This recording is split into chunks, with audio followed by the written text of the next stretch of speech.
Bonjour à toutes et à tous, nous sommes le 26 janvier 2020. Mon ami Nathan et moi sommes en grande discussion suite à ma vidéo sur la souveraineté monétaire. Nathan est adhérent de l'UPR et je suis sympathisant de la France Insoumise, donc nous avons des points de vue différents. Et lors de cette discussion, Nathan, pour faire valoir son point, m'a partagé une vidéo de la chaîne Eureka, qui est une chaîne de vulgarisation de l'économie, animée par Gilles Mito. Vidéo qui traitait de la théorie de Ricardo. David Ricardo, cet économiste anglais qui est considéré comme le père de la mondialisation.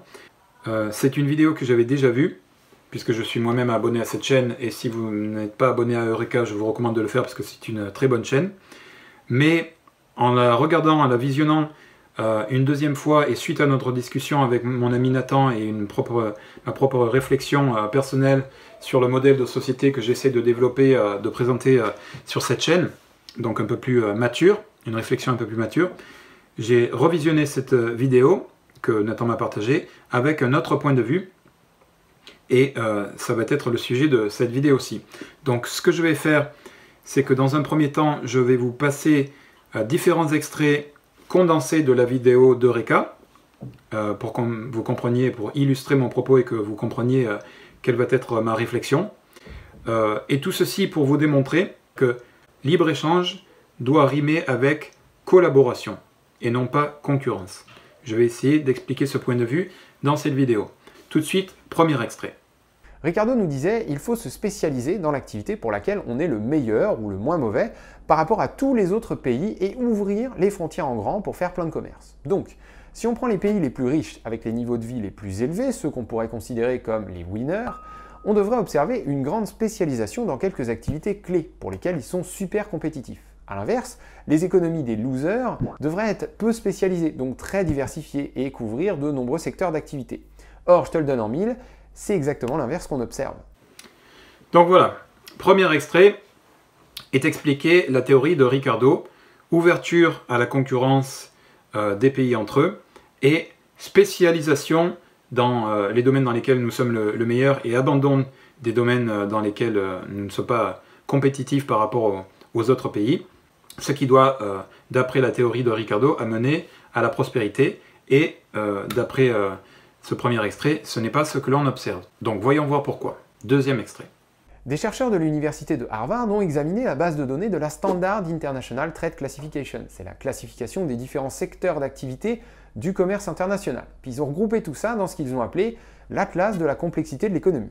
En plus de mettre toutes les données au même endroit et de permettre une visualisation facile, les scientifiques de Harvard ont également cherché à classifier les différents produits fabriqués dans le monde en fonction de leur degré de complexité. Alors, je ne rentre pas dans le détail du calcul de cet indice, mais en gros, la fabrication d'un turbopropulseur nécessite plus de savoir-faire et de machines différentes que la fabrication d'un pullover. Donc, le turbopropulseur est plus complexe que le pullover. En réalité, ce que l'on observe, c'est que les pays pauvres se focalisent sur quelques activités peu complexes, tandis que les pays riches sont beaucoup plus diversifiés.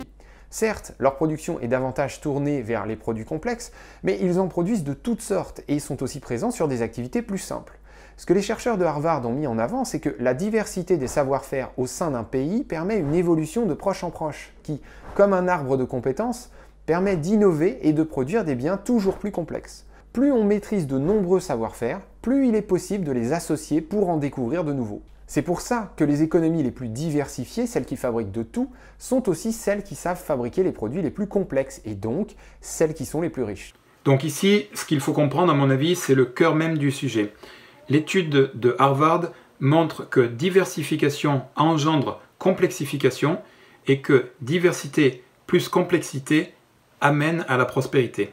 Puisque la diversité permet, comme il a été dit dans la vidéo par Gilles, de proche en proche comme ça, de faire bénéficier des savoir-faire de chaque domaine d'activité, et plus ils sont divers et mieux c'est, de ces différents savoir-faire, de ces différentes technologies, de ces différentes innovations, de ces différentes connaissances et découvertes qui vont aller infuser dans les autres domaines d'activité au sein d'un même pays par exemple, eh bien c'est ça qui va engendrer la prospérité. Donc c'est ce que montre, à mon avis, de plus important l'étude d'Harvard.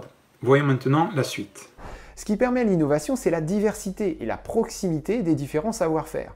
Mets dans la même pièce un cordonnier, un chimiste et un ingénieur en aéronautique, et ils pourraient mettre au point les prochaines chaussures de course pour les sprinteurs du 100 mètres. Les données collectées par les chercheurs de Harvard montrent que ce sont bien les pays qui savent conserver une grande diversité et une grande complémentarité des activités dans leur tissu économique qui réussissent le mieux. Ok, voilà, donc là c'est dit beaucoup plus clairement.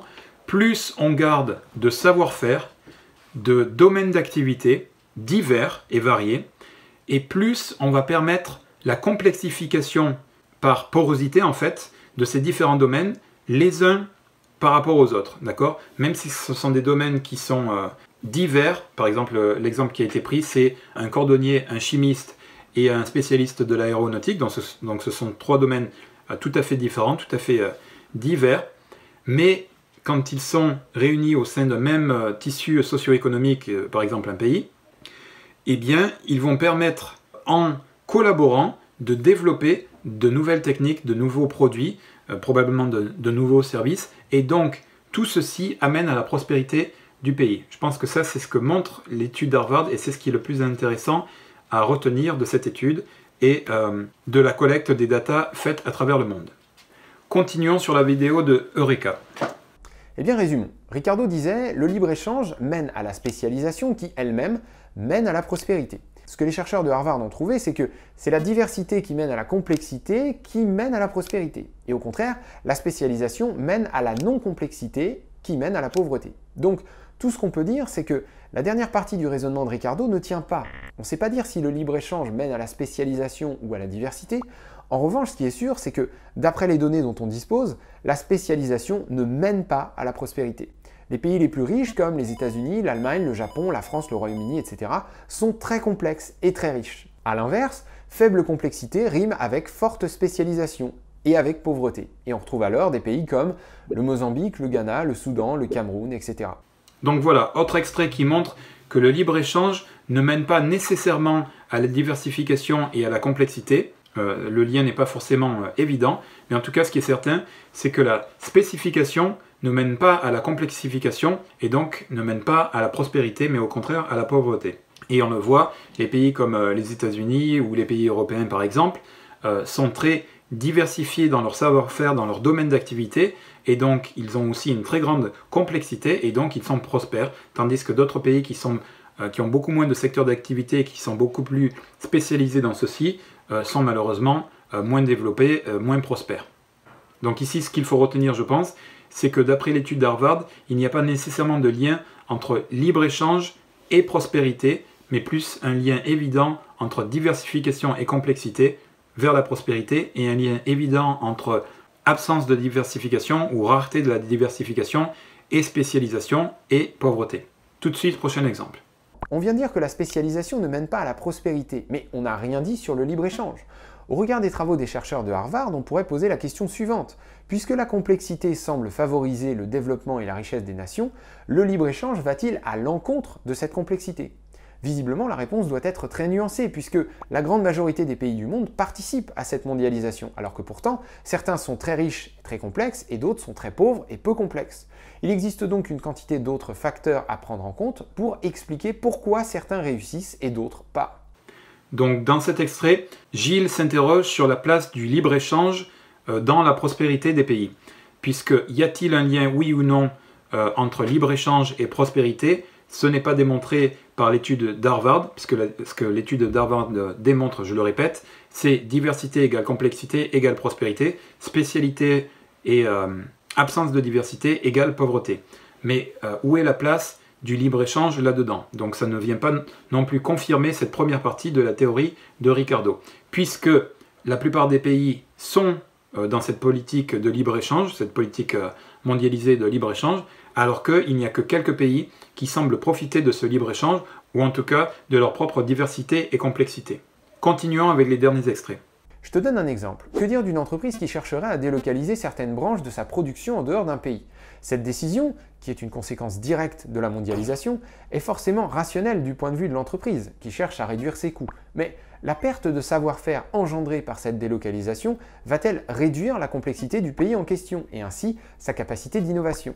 Toute la question est donc de savoir, entre bénéfices liés à la réduction des coûts pour une entreprise et perte liées à la réduction de la complexité, quel est le bon choix? Il devient ici tout à fait possible d'utiliser cet argument de la complexité pour justifier une loi anti-délocalisation, par exemple.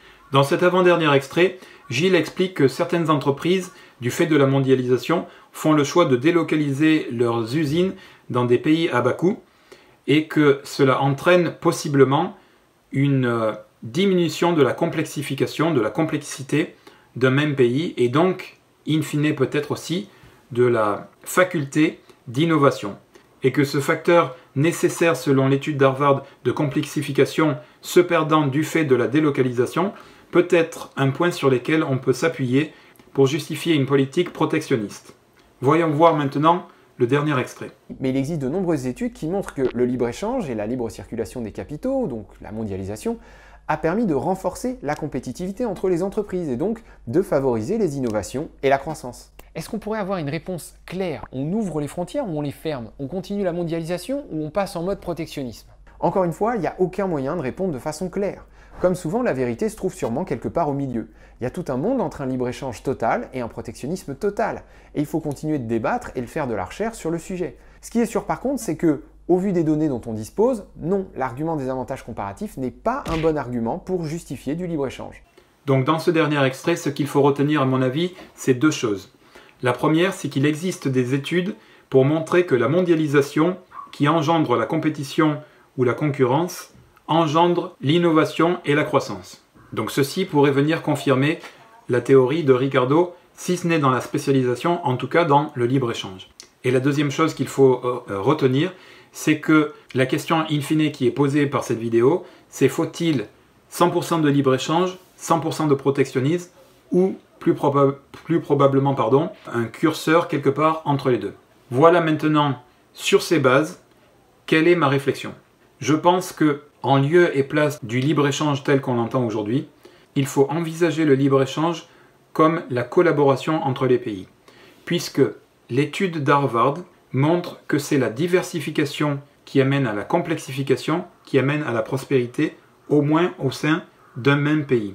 Donc si on utilise ces résultats de recherche en les appliquant au monde, c'est-à-dire que la diversification, les savoir-faire, les domaines d'activité sont partagés avec plus de cerveaux, plus d'humains, eh bien il y a une potentialité de maximisation de la complexité, de la diversité et donc de la prospérité pour le monde. D'accord? Puisque s'il n'y a que les cerveaux d'un même pays à réfléchir dans des domaines de savoir-faire pour les complexifier, etc., évidemment, c'est moins que s'il y avait tous les cerveaux de tous les humains de tout le monde à réfléchir à différentes choses. C'est-à-dire, au lieu de cantonner l'intelligence collective sur un territoire national, eh bien, on le mondialise. Et donc, si on en croit l'étude d'Harvard, diversifier à l'échelle mondiale, ça permettra la complexification à l'échelle mondiale et ça permettra donc la prospérité à l'échelle mondiale. J'espère que je suis clair là-dessus. Et sur les études qui montrent que le libre-échange amène à la compétition et amène donc à l'effort d'innovation et donc à la croissance, là ce que je voudrais dire, c'est qu'il faut comprendre le libre-échange dans le sens de collaboration. Même s'il peut y avoir à mon avis une compétition bienveillante, et non pas une concurrence, je fais un distinguo entre ces deux mots, et je vais essayer de l'expliquer par cet exemple-là. Pour moi, la compétition, c'est par exemple la compétition olympique. Je reprends le cas qui a été donné dans la vidéo de Reka, le sprinter. Donc, grâce à l'innovation, aujourd'hui, les équipements d'un sprinter ne sont plus ceux d'hier, d'accord? Mais par souci d'égalité face à la compétition, il y a des règles qui viennent homogénéiser les articles de sport que les athlètes vont utiliser. C'est-à-dire qu'aujourd'hui, les baskets de course ne sont plus les mêmes que par le passé, d'accord? Elles sont beaucoup plus techniques, etc. Donc, il n'est pas accepté dans les compétitions que les athlètes venant des pays qui ont développé des modèles de chaussures beaucoup plus complexes que d'autres athlètes venant de pays n'ayant pas développé ces mêmes technologies, s'affrontent sur une même ligne, d'accord? C'est-à-dire que quand il y a une technologie qui est développée et disponible, eh bien, elle est partagée par tous les athlètes. Autrement, il y a une différence de chance de gagner. Même chose avec les vêtements ne sont plus les mêmes qu'à l'époque. Aujourd'hui, les vêtements sont légers, sont souples, etc. Et donc, tous les athlètes portent peu ou prou les mêmes vêtements, même si ce sont des marques différentes et même si ce sont des couleurs différentes, mais les matières sont peu ou prou les mêmes. Pareil pour les chaussures, elles ont à peu près les mêmes technologies, ce qui met sur un pied d'égalité tous les compétiteurs et pour pouvoir véritablement évaluer leurs propres forces et non pas leurs avantages par rapport aux technologies qu'ils possèdent ou pas. Donc c'est ça, pour moi, la compétition. Quand il y a de nouvelles technologies, de nouveaux savoirs, de nouvelles connaissances qui sont acquises, elles doivent être partagées par l'ensemble de l'humanité, de sorte que toute l'humanité continue son développement sur la même base, telle que les athlètes vont continuer leur compétition sur les mêmes bases technologiques, d'accord ? Alors que la concurrence, la différence que je fais, c'est que la concurrence, ça serait un athlète qui aurait des baskets avancées, peut-être avec des ressorts ou je ne sais quoi, et qui affronterait d'autres athlètes qui auraient des baskets plus classiques. Ça ne serait pas juste et ça ne serait pas permettre d'évaluer les athlètes sur les mêmes bases et donc savoir quelle est la réelle force de chaque athlète, d'accord ?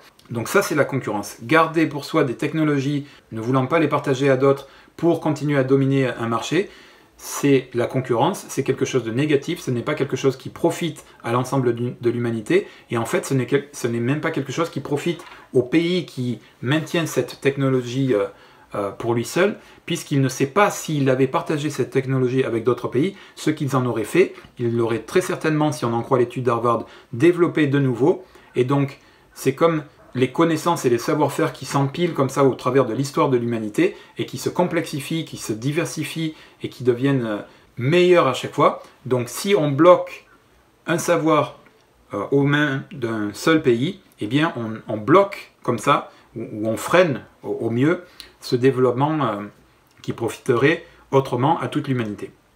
Voilà ce que je voulais dire.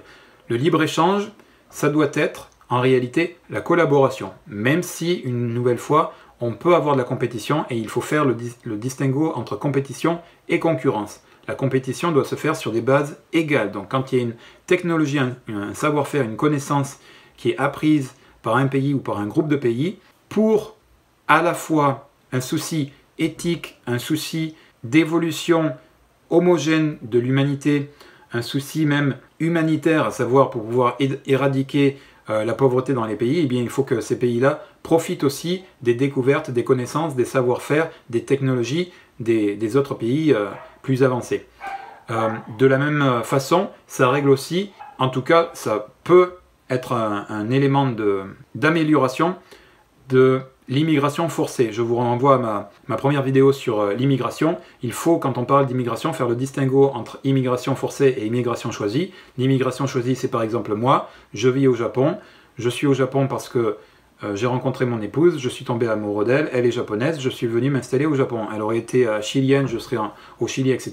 Bref, en tout cas, il est question ici de choix personnel. Et donc si on est pour la liberté des individus, alors les individus ont le droit de choisir où est-ce qu'ils vont vivre. Donc l'immigration choisie ne doit pas être un problème. Ce qui est un problème, c'est l'immigration forcée. Et l'immigration forcée, elle vient du fait qu'il devient difficile ou dangereux pour une population de vivre sur son territoire, même si elle voulait le faire. Elle n'a pas d'avenir ou sa vie est en danger, et donc elle est obligée, poussée, forcée à immigrer. Alors que si on partage, comme au sein de la compétition olympique par exemple, des connaissances, des savoir-faire, des technologies, des innovations de façon juste à travers toute l'humanité, eh bien les personnes qui veulent rester sur notre territoire pourront le faire, puisque de toute façon ils bénéficieront de ces mêmes technologies et à leur tour ils pourront contribuer à leur amélioration. Et comme on l'a vu dans la vidéo de Gilles, de Reka, il s'agit ici d'une évolution de proche en proche, d'accord ? Donc de la même façon, ça peut être au sein d'un pays, mais ça peut être encore plus important et encore plus efficace au sein de plusieurs pays, au sein d'une humanité planétaire. Voilà ce que je voulais dire. J'espère que j'ai été relativement clair. Ce n'est pas mon fort. Si vous êtes plus fort que moi pour résumer, condenser et rendre plus clair encore mon propos sur cette idée de libre-échange qui doit correspondre en fait à la collaboration, puisque logiquement, en prenant en compte cette étude d'Harvard, c'est comme ça qu'on va maximiser le potentiel de développement de l'humanité et en même temps régler d'autres problèmes tels que l'immigration ou des problèmes humanitaires, eh bien, vous êtes les bienvenus pour le faire, pour faire ce travail-là. Si vous voulez m'en faire un retour dans les commentaires, j'apprécierais beaucoup. Évidemment, il ne s'agit pas de... Tu te matais à nos vidéos, c'est le... Hello! Happy New Year! Happy New Year! Tu te matais, I finish my video and I come, okay? Ouais. Je matais, I'm coming! Donc voilà, si vous voulez me faire ces commentaires, ces retours, vous êtes les bienvenus. Il s'agit, comme dans le sujet de cette vidéo, de maximiser les cerveaux, l'intelligence collective autour des différentes idées, innovations, etc. Idées philosophiques, politiques, etc. Donc c'est ce que je souhaite faire.